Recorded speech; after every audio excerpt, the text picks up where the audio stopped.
Abbott. What time is it? It's time for the Abbott and Costello show. We're on the air for ABC here in Hollywood. Well, what are we waiting for? Let's go with the Abbott and Costello show.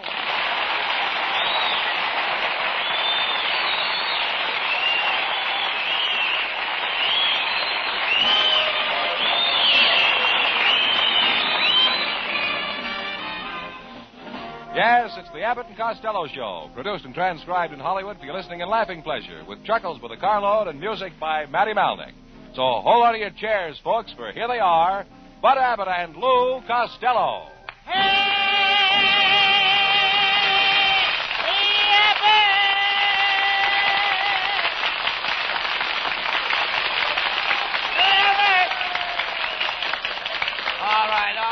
All right. Cut out that yelling. What's all the excitement? Well, I went to a party last night, Abbott. There were 30 girls there. Not one of them would dance with me or even talk to me. You didn't have any fun then? No, I was as lonesome as Fred Allen on Sunday night. I thought you were such a big shot with the girls. I don't believe you ever had a girl. Oh, yes, I did, Abbott. I had a very beautiful little blonde once, and everything was swell until one day she ran off to Florida. She married a guy, and now she has 5 children. After that, we just sort of drifted apart. She had...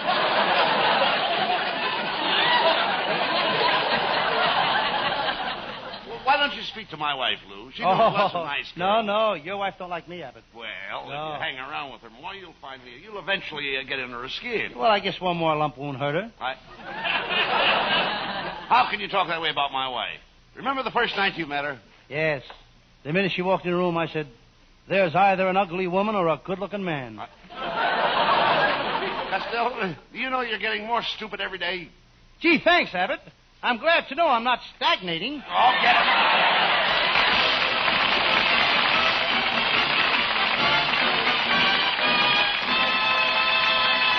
Before the boys get any further involved in nonsense, here's a thought that makes good sense.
Stop that hollering.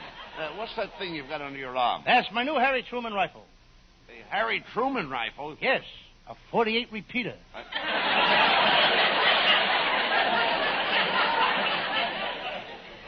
What happened to you last night? I called your house and you weren't home. Well, I went to the movies, Abbott. I saw one of those old-time pictures. It was all about the Romans. They had a chariot race in it, and it was won by a guy named Ben Him. Yeah. You dummy, you mean Ben Hur, not him, her. They were all dressed up in them bed sheets. You couldn't tell the hymns from the herd. Well, if you'd gone to school, Lou, you'd known the story of Ben Hur. Did you go to school, Abbott? Oh, certainly. I started in nursery school, and then I went to kindergarten. So what? I started in nursery school. I went to kindergarten. And I went from kindergarten to grammar school. So what? I went to kindergarten to grammar school. I went from grammar school to high school. You think there'll be a shortage of meatballs this summer? Costello, you've got the brain of a monkey. I'll bet you I have not. Yeah? What do you want to bet? 15 bananas. Trying to insinuate that I'm ignorant? Abbott, you're nothing but a Hollywood character. Oh, what's a Hollywood character? A jerk with a personality. I'll ignore that remark because of your ignorance. Who's ignorant? When I went to school, I specialized in history. I can name off all the most important dates in history. All right, go ahead. Name some important dates. Well, I will. There's 1492, 1776, 1812, 1917, Rita Hayworth. Now, wait a minute. Rita Hayworth is not an important date. Ali Khan seems to think so. Costello, why don't you listen to me? Take my advice once in a while. I'm your friend. I realize that you're an idiot, and I want to assist you, Lou. What good can you do me? You're just an assistant to an idiot. Well, just look at you. You're dumpy, squatty. Now, hold it, Abbott. What do you mean? Hold it. What do you I'll mean? go for so much, and that's all. Now, it's not my fault that I didn't grow tall like the other boys. When I was a little boy over in Scotland, I used to play the bagpipes, but it gave me pneumonia. Wait a minute. Now, look. Wait a minute. How could playing the bagpipes give you pneumonia? There was a leak in the bag, and the air kept blowing up my kilts.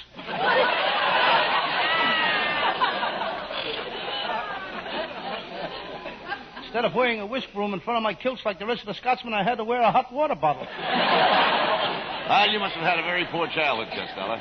I did, Abbott. We were very poor. My mother had to work, and she had to take in washing. She had to scrub office floors. She worked as a blacksmith. She drove an oil truck. And one time for 3 years, she worked in the daytime as a waitress and worked at night in a coal mine. Well, what did your father do? He kept the books. Well, I guess you had a pretty tough time when you were a kid. Yes, I'll never forget the day my mother made my first pair of long pants. It had 12 buttons down the back and 4 pockets in the front. Well, what did she make them out of? My father's old vest. I was the only kid in school that had a watch fob hanging from a knee.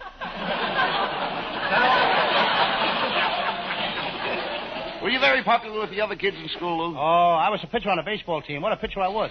I had a drop ball, a slow ball, a curve ball. Did you have a screwball? That was before I met you, Abbott. You dummy, you ought to be back in school right now. For your information, Abbott, I'm keeping steady company with a red-headed school teacher. What does she teach? She has a high school class of men all over 40 years old. 40-year-old man? Why don't they go to college? When she gets through teaching them, there's nothing else to learn. Running around with a school teacher. Why don't you find a nice girl and get married? I'm going to, Abbott, as soon as I get some money. Money. Costello, don't worry about money. Do you realize what money is? Money is the root of all evil. Money is an invention of the devil. Money is filthy lucre. Money causes misery. Money. That's what I think of money. May the Bank of America have mercy on your soul.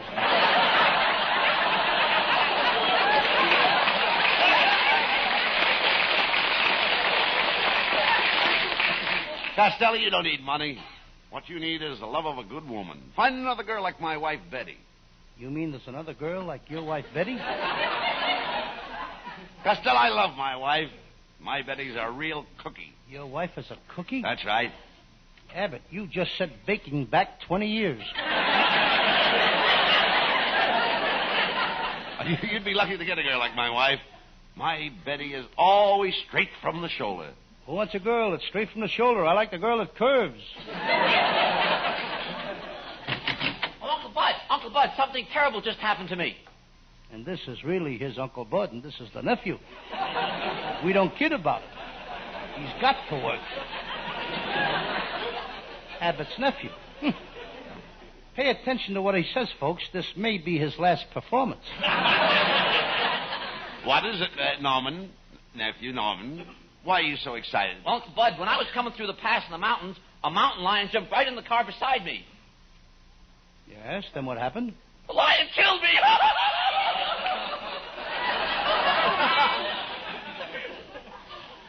Wait a minute, Norman. You're not dead. Stop crying. You're working on the Abbott and Costello show. You're still living. You call this living?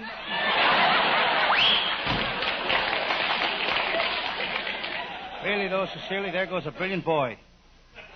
His brain is on a slow boat to the Mayo Brothers. Now, you lay off, Norman. He's a very intelligent boy. He's always studying and reading. It wouldn't hurt you to do a little reading once in a while. Oh, Abbott, I do plenty of reading. When I was 7 years old, I started my first book, Little Red Riding Hood. I rented it from the library. It's the last time I'll ever rent a book from the library. Well, didn't you like Little Red Riding Hood? Abbott, up to now, I owe that library $2,800. And Little Red Riding Hood has yet to meet the wolf. Little Red Riding Hood. Why don't you read some of the newer books? I just bought Gypsy Rose Lee's new book. It's a story of her life. Well, what does Gypsy Rose Lee call her new book? The Leg and I. Why don't you read something educational, Lou? I am, Abbott. I just bought a book on inventions. It tells all about new gadgets. I bought one yesterday for my Aunt May. What kind of a gadget did you buy for your Aunt May? It's a new girdle that's made from surplus paratrooper's harness. And it's a handy little thing. At night, she doesn't have to undress. She doesn't? No, she just jumps off the top of the dresser and pulls the ripcord. That's ridiculous. But, hey, I understand you're working on some kind of a silly invention yourself. And my invention is all finished, too, Abbott. It's a new kind of perfume. And all the girls in Hollywood are going to go crazy about it. All the girls in Hollywood are going crazy about your perfume. Why? It smells like money. I gave a bottle of it to my Aunt May. Boy, did it make her popular. Your Aunt May was never popular. Is that so? Back in Paterson, New Jersey, she was so popular, every guy in town used to drink champagne out of her slipper. And what did it get her? She's got the only big toe in the world that belongs to Alcoholics Anonymous.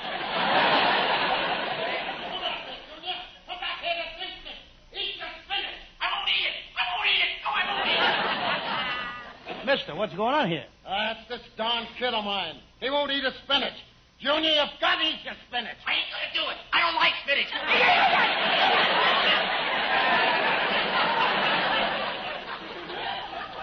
Well, you eat your spinach or Saturday, I'll make you go to see Abbott and Costello's picture, Mexican Hayride. No, you can't do that to me. I'll eat my spinach and my father can't do that.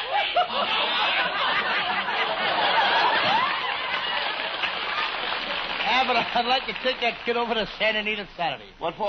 I want to drop him in a claiming race. Oh, hello, boy. Hey, look, Costello, it's Viola. Viola, you look very lovely tonight. Viola, I understand that you and Costello had a date last night. Where'd you go? Well, Costello had a terrible time making up his mind where to take me. Well, you see, I was trying to make up my mind between Ciro's and the Macombo. But we finally went. Where? To a hamburger stand between Ciro's and the Mocambo. Well, don't you worry, Viola. After we're married, things will be different. We'll have lots of little ones, and they'll all look like me. Oh, gee, I'd always planned on having children. I'd plan on having a few laughs here. Are you sure you're reading the same script? Lou, you shouldn't be jealous of me. I don't want to be a comedian. I don't want to make people laugh. Okay, then you read my lines. Costello, you can't be funny without me. You need me. Why, where would Edgar Bergen be without Charlie McCarthy? Where would Amos be without Andy? That's true. Certainly. One thing goes with the other. Like Dorothy L'Amour. Where would she be without her sarong? I don't know, but I sure would like to be there. Costello, I think you're girl crazy. I'm not the girl for you. But, Viola, you can't leave me. What would I do without you? Don't worry about that. I'll fix you up with a girlfriend of mine. Oh, you'll be just crazy about this girl. When she meets you, she'll rush over and she'll throw her arms around you like this. Yes. And she'll squeeze you like this. Yes. And she'll kiss you like this. And this. And this.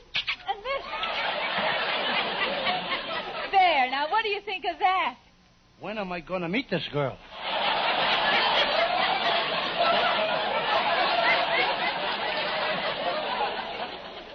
Viola, why don't you take pity on Costello and marry him? Then you'll be known as Mrs. Louis G. Costello. G? Oh, what does the G stand for, Costello? Don't you tell her, Abbott. Come on now. What does it stand for? George? No, I don't want to tell you. Oh, come on, Costello. What does the G stand for? Oh, do I have to tell you? Yes. Stands for Gloria. Gloria? Yes, my mother always wanted a girl, and my father didn't have the heart to tell her. Viola, why don't you forget Costello and come to the movies tonight and see our latest picture, Mexican Hayride? Oh, thanks, Bud, but I saw the picture already. Oh, you did? Tell me. How did you like my acting? Well, it was... I'd say... Well, let me put it this way. Sure. You know how Van Johnson has that dramatic touch? Oh, yes.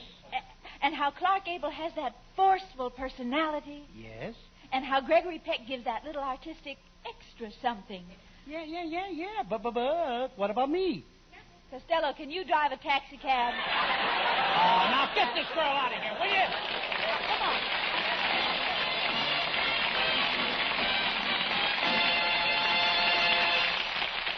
That's only half the fun, folks. Just as many laughs yet to come. But first, listen to this.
now the spotlight turns to Hal Winters, our singing star. Here he is with Matty Malnick and his orchestra.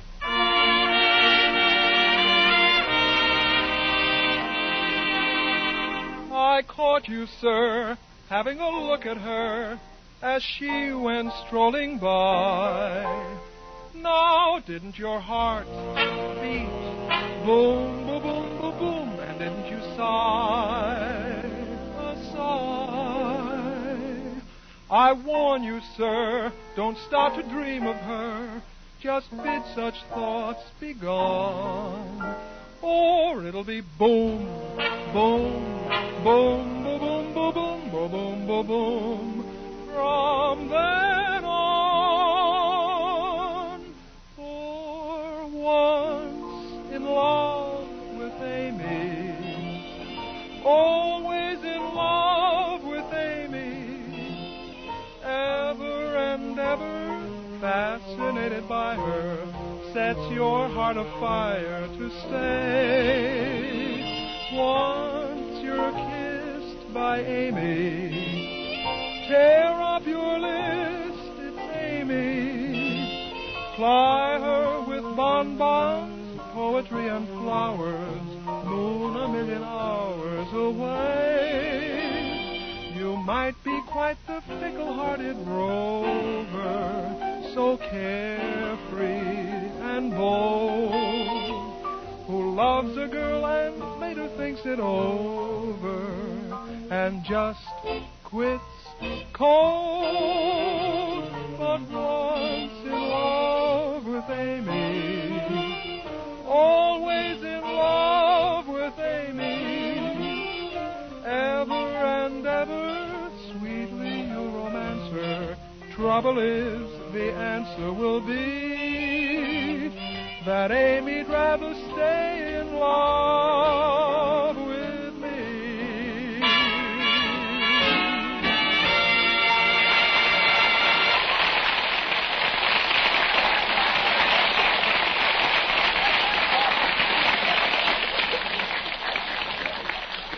Hey, Costello, come here.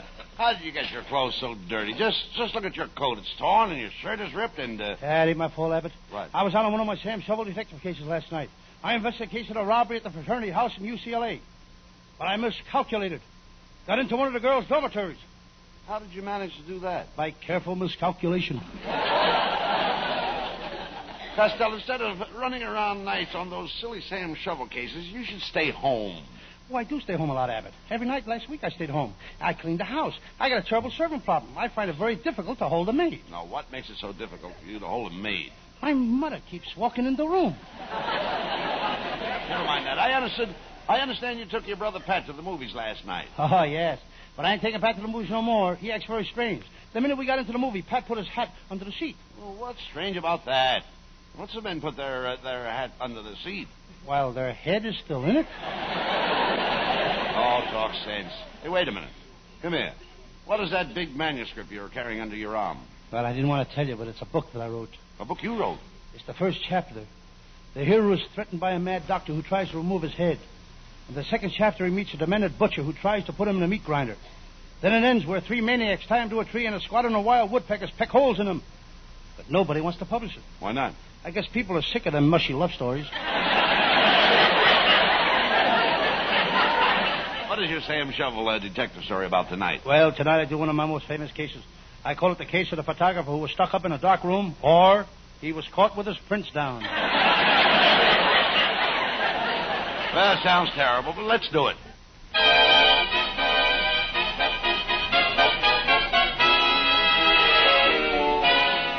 Now, the makers of Bebop Bubble Bath present the adventures of Sam Shovel, Private Detective. But first, a word about our product, Bebop Bubble Bath. Friends, would you like Bubbles in your bathtub? You would? Well, why not call up Bubbles and see if she needs a bath? Ladies, try Bebop Bubble Bath. We don't ask you to buy the large size, mind you. Just try a trial size package. It contains a 7-year supply. You'll find that if you use Bebop Bubble Bath every day for 7 years, you'll have skin just like a baby. A baby alligator. Listen to what people all over the country are saying about Bebop Bubble Bath. In Kansas. Give me Bebop Bubble Bath. In New Jersey.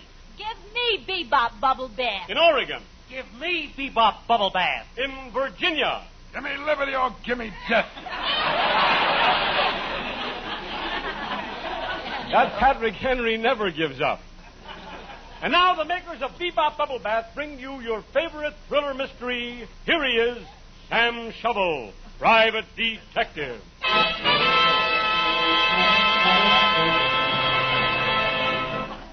Yes. I'm Sam Shovel. Sam Shovel, Private Detective. The detective business has been mighty slow lately. Last night, having nothing to do, I went to a big public library and buried my nose in a book. This morning, I had a heck of a job finding it. I forgot what book I buried it in.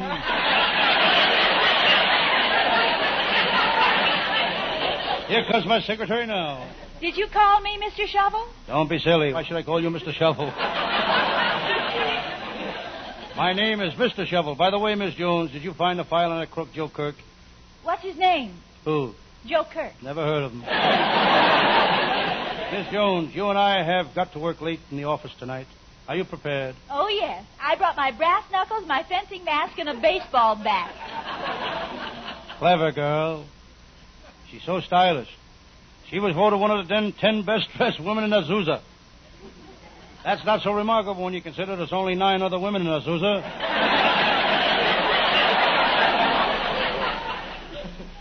Suddenly, the inter-office communication system buzzes. It's my secretary. She speaks. Mr. Shovel, there are 2 men here to see you about a case. Mr. Cohen and Chief Lightfoot Running Deer. I'll see the Indian first.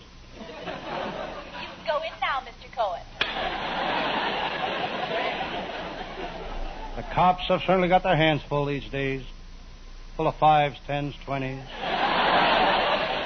I think of my pal, Lieutenant Abbott of the Homicide Squad. Abbott has been on the police force for 20 years. He knows which side his bread is buttered on. He could take any piece of bread and say, this side is buttered.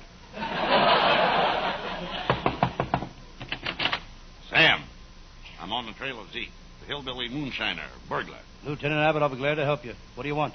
Well, you've seen Zeke. Give me a thumbnail description of him. Well, he uses liquid polish, and his cuticle's pushed way back. Sam, I want you to go with me to the Ozarks. I've got to capture Zeke. It'll be a dangerous trip. Those hillbillies are strange people. They're always arguing, shooting and farming. Yep, shooting, fighting, and fertilizing. Come on, Sam, we're heading for the hill.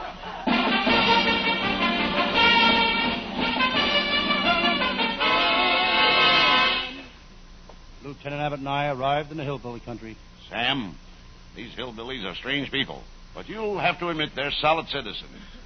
They've got both feet on the ground. They've got to have both feet on the ground. They don't wear shoes. I read in the papers where a 75-year-old hillbilly wanted to marry a girl 9 years old. Did he marry her? Nope, his parents objected.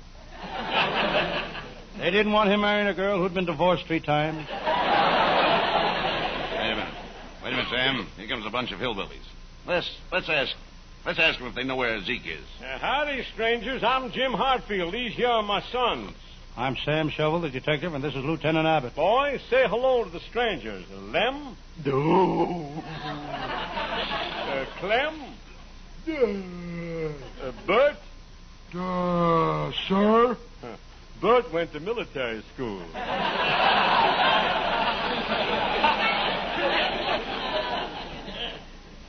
I don't like the looks of these guys, Abbott. The skinny one has got an ear of corn and 2 pumpkins. So what? They're farmers, and farmers have corn and pumpkins. Thrown out of their heads. Well, gotta go now. We're working on the farm. 2 weeks ago, we dug a hole. Last week, we dropped the seed in it. And today, we're going to cover it up. Do you always work that hard? Yeah. Except when the weather gets bad, then it slows us up a little. So long. Boy, is that guy lazy. If he was a chicken, eggs and television sets would be the same price. Never mind him, Sam. We've got to find Zeke, the moonshiner. Hey, look over there behind those bushes. There's Zeke, the moonshiner still. Come on.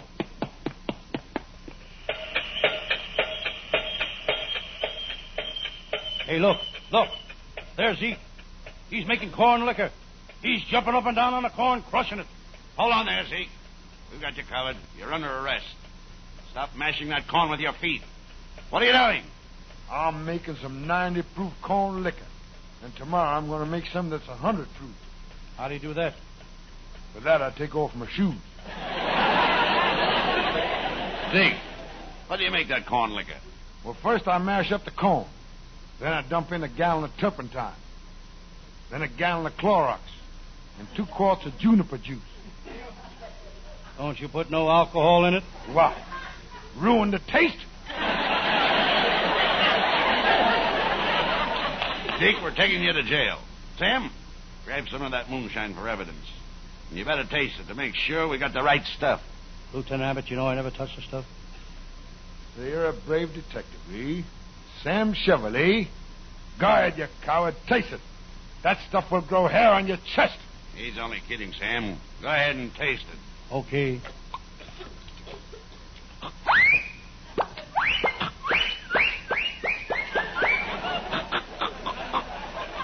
Sam! Speak to me, Sam. Don't stand there, Lieutenant. Pull a bobber. This hair is so thick I can't see where I'm going. Get me out of here!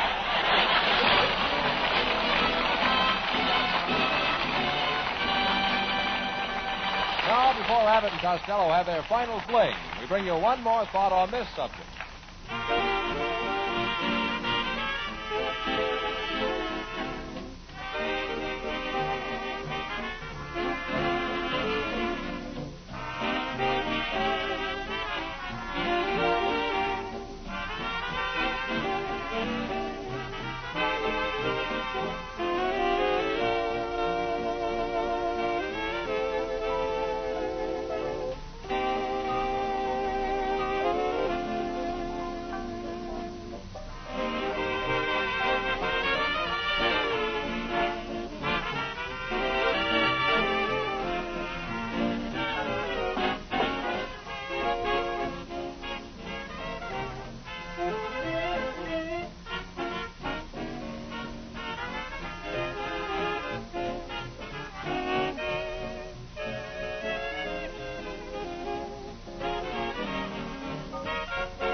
Costello, why don't you tell the folks about your next week's Sam Shovel story? Folks, my Sam Shovel story takes place in a chewing gum factory.